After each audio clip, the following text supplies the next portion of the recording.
O mês de setembro é comemorado o Dia do Biólogo. A senhora poderia comentar um pouco sobre a importância dessa profissão no ensino e na vida? Olá, para mim é um prazer falar da profissão do biólogo. Então, o biólogo é o profissional que atua no estudo, no ensino e no desenvolvimento de pesquisas sobre os seres vivos. Pesquisas essas que envolvem levantamentos de dados primários, conhecimento básico da vida, como também dos seus processos, do funcionamento dos seus sistemas, das formas de reprodução e da própria interação com o meio ambiente. Então, nesse sentido, o biólogo se faz cada vez mais necessário, para o estudo da vida como um todo. E atualmente o foco tem sido cada vez mais voltado ao entendimento dos serviços ecossistêmicos e nos produtos e serviços que a natureza pode nos oferecer, além daqueles que a gente já se beneficia.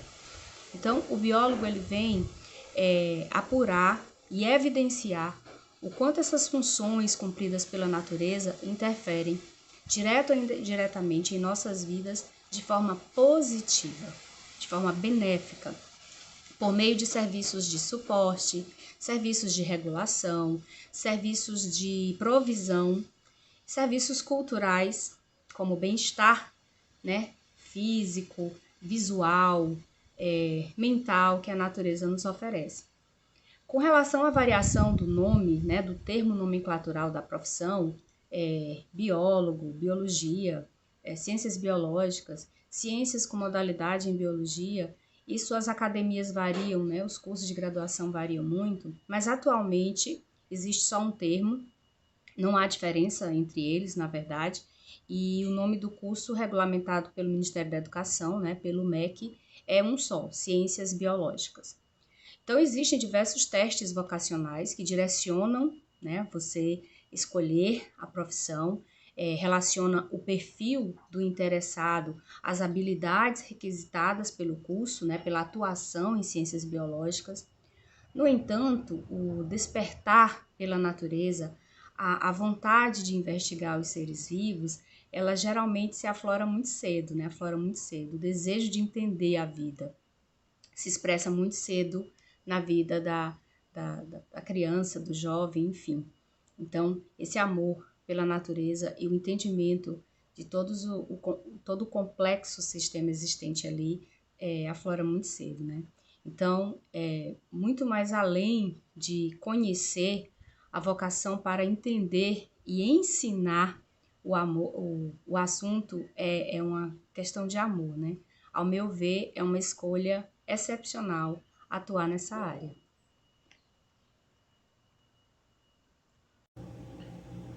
Como segunda questão, gostaríamos que a senhora comentasse um pouco sobre quais são as áreas de atuação que um recém-egresso do curso de Ciências Biológicas ou Biologia pode atuar. Bom, o biólogo, ele se dedica a estudar a vida, então ele luta pela preservação das espécies.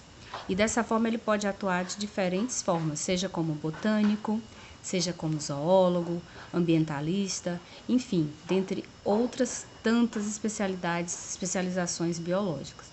Então, após formado e devidamente habilitado, o biólogo ele pode atuar em diferentes frentes de ação, voltadas ao meio ambiente, à saúde, à biotecnologia e produção, e ele precisa escolher a sua modalidade de atuação, bacharelado ou licenciatura. O bacharelado, ele pode ser um autônomo dentro da área, ele pode abrir sua própria empresa, ele pode prestar serviços a outras instituições particulares, empresas privadas, empresas governamentais e até mesmo organizações não governamentais. Tá? Então, são N possibilidades de atuação. Já o grau de licenciado, ele é qualificado, o biólogo licenciado, ele é qualificado a dar aulas e a treinar futuros biólogos, orientando, ensinando ciências biológicas a novos biólogos, a futuros biólogos. Então, é no ensino que o biólogo que o biólogo pode treinar e orientar nessas diversas áreas das ciências biológicas. Também é possível fazer uma complementação e o biólogo alcançar os 2 títulos. No meu caso, eu fiz licenciatura e, dependendo do currículo da sua instituição, você pode solicitar a complementação de disciplinas, de carga horária e complementar com os 2 títulos, ter as 2 formações, a formação nas 2 modalidades.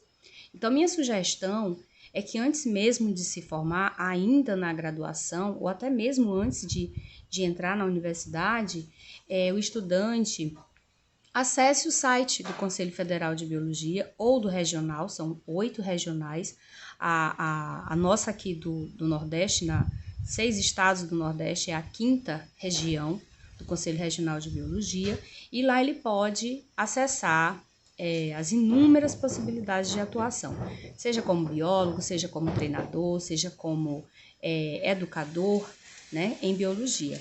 E dessa forma decidir o que mais lhe atrai, né? Prefere trabalhar com ambientes terrestres, com ambientes aquáticos, marinho, cavernícola, em campo, em laboratório e em sala de aula, porque sim, é possível consociar, né? No meu caso, sou bióloga de campo, bióloga de sala de aula, trabalho com pesquisa, com extensão, com ensino, então são diversas possibilidades, tá?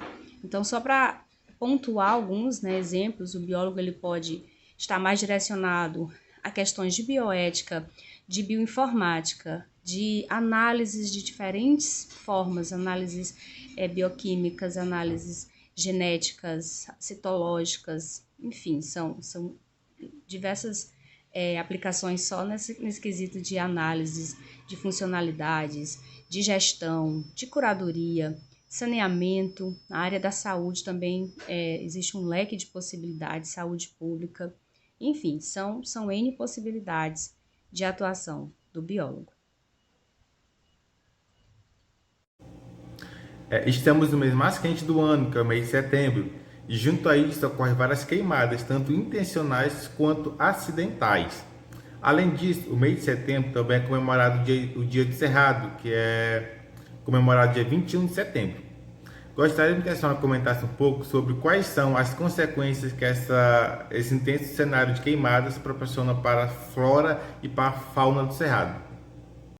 Bom, especialmente para mim, setembro é um mês muito especial. Eu nasci nesse mês, eu comemoro a minha profissão, né, o Dia do Biólogo é no dia 3 de setembro. E dentro da minha profissão, o campo, né, a área, o bioma que eu escolhi atuar, que é o Cerrado, também tem seu dia, né, sua data comemorada, celebrada em setembro, no dia 11 de setembro.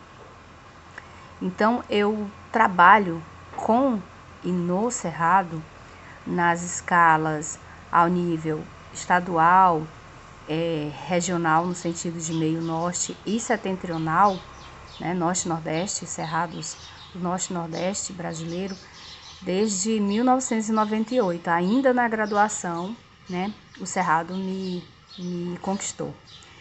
E então já são mais de 20 anos de estudos e pesquisas voltadas especialmente à conservação do Cerrado.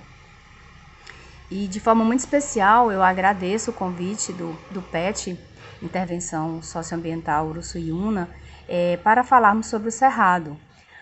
Uma vez que nós precisamos pensar muito nos desafios de conservação do Cerrado para os próximos anos, especialmente nesse cenário de imprevisibilidade climática e de múltiplas ações antrópicas, né? Ações antropogênicas.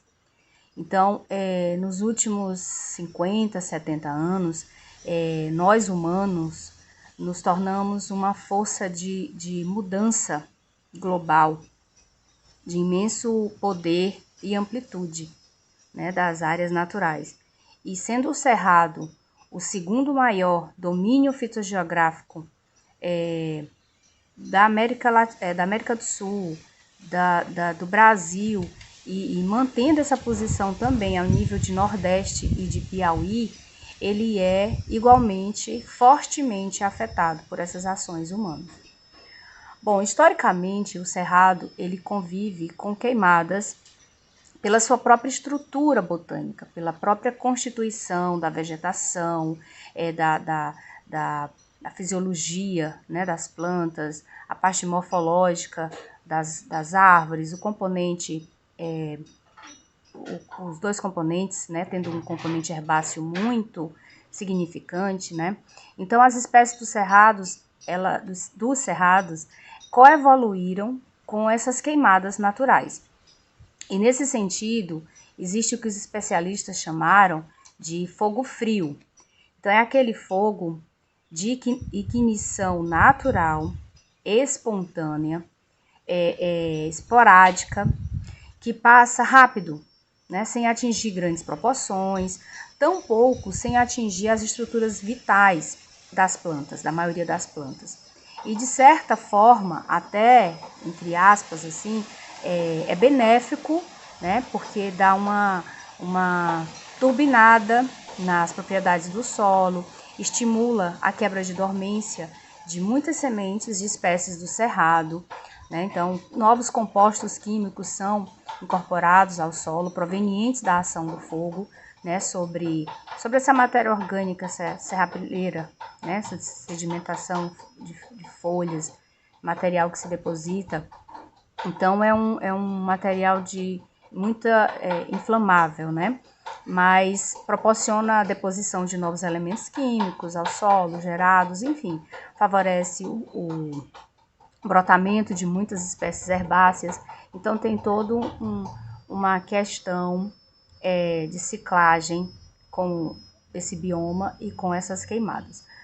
O X da questão, que a pergunta que o PET nos traz, é extremamente relevante, é a intensidade desse processo, que esse evento ocorre, e mais do que isso, é a frequência dessas queimadas, gerando, mesmo no cerrado, todo um desequilíbrio químico do solo, um desequilíbrio entre as populações florísticas e faunísticas, e o resultado não poderia ser outro, né? É o empobrecimento do banco gênico, do banco de sementes do solo, a inapropriação ambiental para manutenção daquelas espécies típicas e acaba propiciando a invasão de novas espécies, né, chamadas espécies invasoras, espécies pioneiras, enfim, uma raleação, uma rarefação de espécies, né, chamada de erosão gênica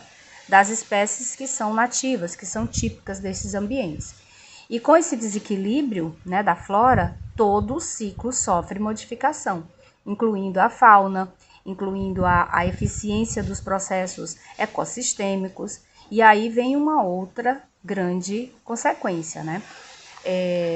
Mas assim, em termos de consequência, é muito difícil a gente afirmar o futuro, como vai ser, né, a consequência de tudo isso. Mas é possível prever. E nesse sentido, a gente já está percebendo alguns problemas, né? Uma vez que menos de 25% de sua extensão é protegida por unidades de conservação, e mesmo estas estão sendo alvo de queimadas, de incêndios e perdas recorrentes, né, de seus recursos naturais, as consequências vêm sendo sentidas com impactos no clima, com o aumento da temperatura média, com a redução do aporte de água nos reservatórios naturais e, consequentemente, a percolação da água no solo é impedida, né? Então, os lençóis freáticos, eles acumulam cada vez menos água, levando ao colapso de aquíferos de muitos corpos d'água. Então, o nosso cerrado ele é a única savana úmida do planeta. Em algumas regiões do cerrado, a pluviosidade é comparável a áreas da floresta amazônica. Então, por esse motivo, o cerrado é considerado o berço das águas. E seu processo, sua capacidade de infiltração de água no solo tem uma importância às bacias hidrográficas que ainda é desmedida.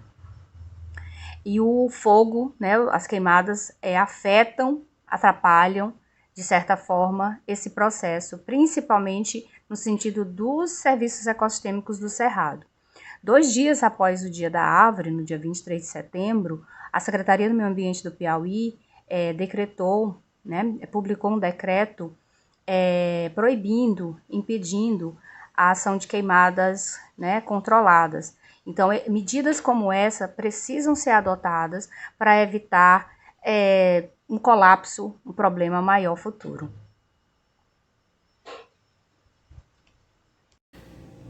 O Cerrado ele é considerado o segundo maior bioma brasileiro e abriga uma significativa fatia da biodiversidade mundial. Contudo, ele tem sofrido com intensa expansão agrícola. Gostaríamos que a senhora comentasse um pouco sobre o atual cenário do Cerrado brasileiro e como protegê-lo. Enquanto o Cerrado foi encarado como uma área meramente para a expansão agrícola, ele vem e continuará perdendo vegetação nativa e áreas naturais numa taxa muito mais acelerada, numa extensão, numa proporção muito maior do que nós vemos, por exemplo, nos nossos biomas vizinhos, nos biomas adjacentes. Então, o desmatamento no Cerrado, ele é mais amplo e ele é mais definitivo do que, por exemplo, o que ocorre na Amazônia, na Mata Atlântica, onde as campanhas midiáticas e os apelos internacionais são mais contundentes no sentido de conservação, de resgate, de reflorestamento, nesse sentido.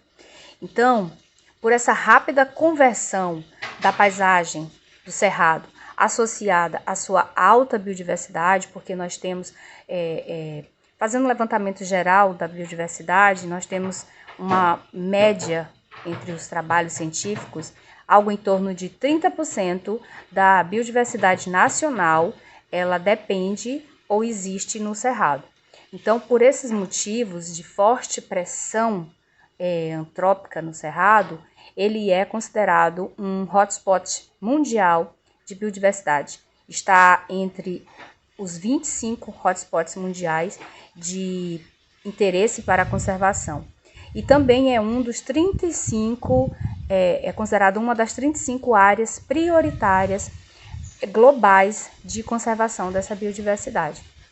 Então não é à toa, né? Infelizmente não é à toa que o nosso bioma se insere nessas categorias a nível internacional de proteção, de preservação.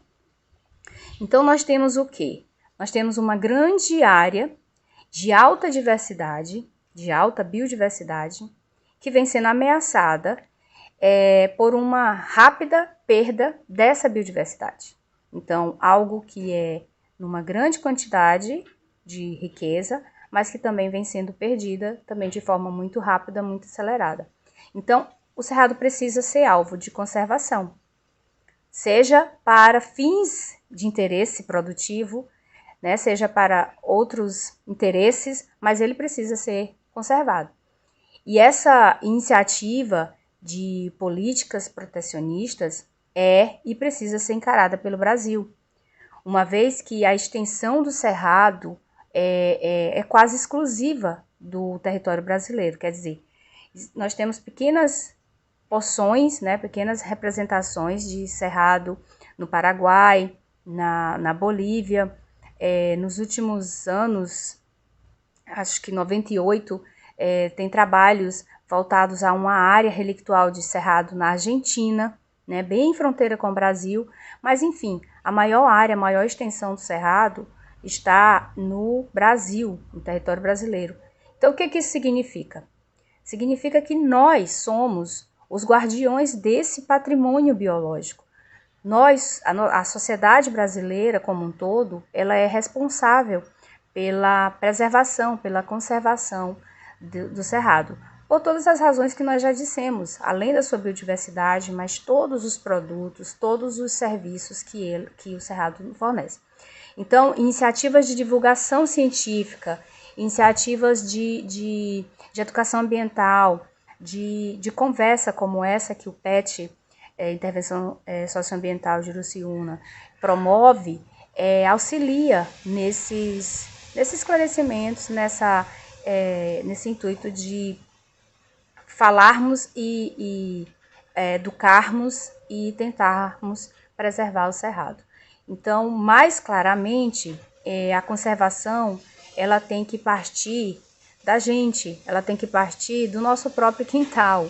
É óbvio que aqui eu estou mostrando espécies ornamentais, mas é realidade de muitas casas, de muitas famílias na parte norte e nordeste, né, nas margens do norte do cerrado, da extensão do cerrado, encontrarmos vegetação nativa de cerrado nos nossos quintais, nas margens de rodovias aqui pelo sul do Piauí, do Maranhão, ainda é possível encontrar, né, áreas de cerrado minimamente preservadas. Algo que não é mais observado nas extensões do cerrado para o lado mais centro, sul, sudeste do Brasil, onde os processos de erosão dessa biodiversidade e de ocupação humana são muito mais intensos e já transformaram a paisagem, né, e já colapsaram áreas nativas de cerrado.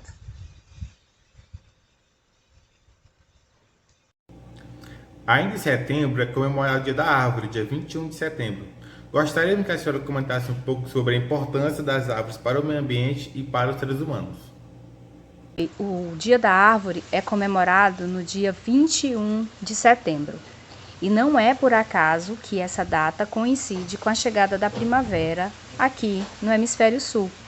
E tem como objetivo chamar nossa atenção, chamar a atenção da população para a importância da conservação da árvore. A árvore no sentido, né, de natureza, de ambiente florestal, aberto, enfim, de todos os tipos de paisagens naturais.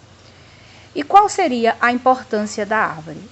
No sentido mais subjetivo, essa pergunta pode variar, porque a importância da árvore para mim certamente será diferente da importância da árvore para você. Mas no sentido prático, simplesmente é vital para a nossa existência. Então, as árvores simplesmente são essenciais para a vida terrestre. Seu papel é essencial na conservação dos ecossistemas, no abrigo de toda a biodiversidade, incluindo nossa humanidade, né? Então, as árvores elas impactam diretamente o equilíbrio da biosfera. Eu não seria possível nesse momento eu estar aqui fazendo essa entrevista para vocês se não fosse esse conforto térmico que aqui as árvores, né, estão proporcionando, né? Um sol pleno, uma iluminação, um calor seria muito mais prejudicial. Enfim, a gente não vai entrar nesse quesito, né? Mas toda a questão dos benefícios que as árvores, que um ambiente equilibrado proporciona para todas as espécies, né?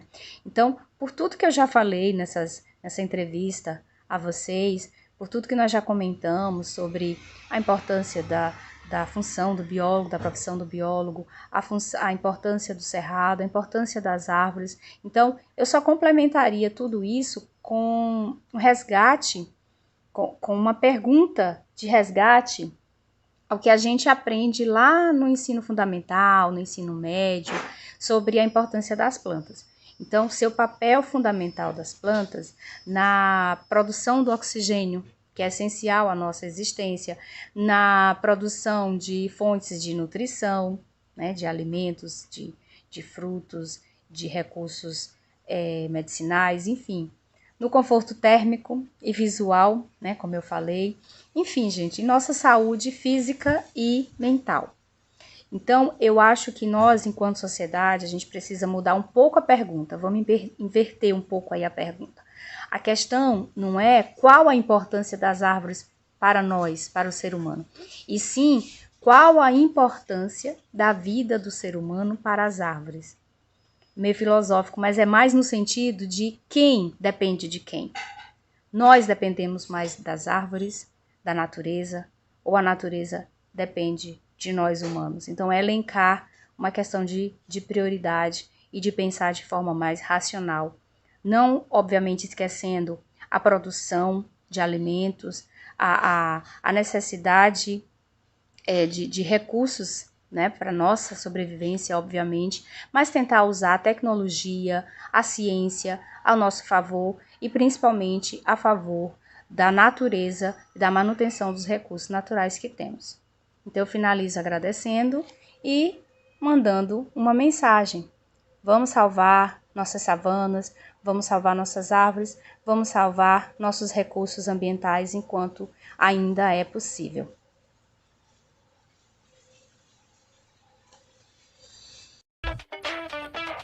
Deixe seu like, se inscreva no canal e ative as notificações para receber o nosso conteúdo.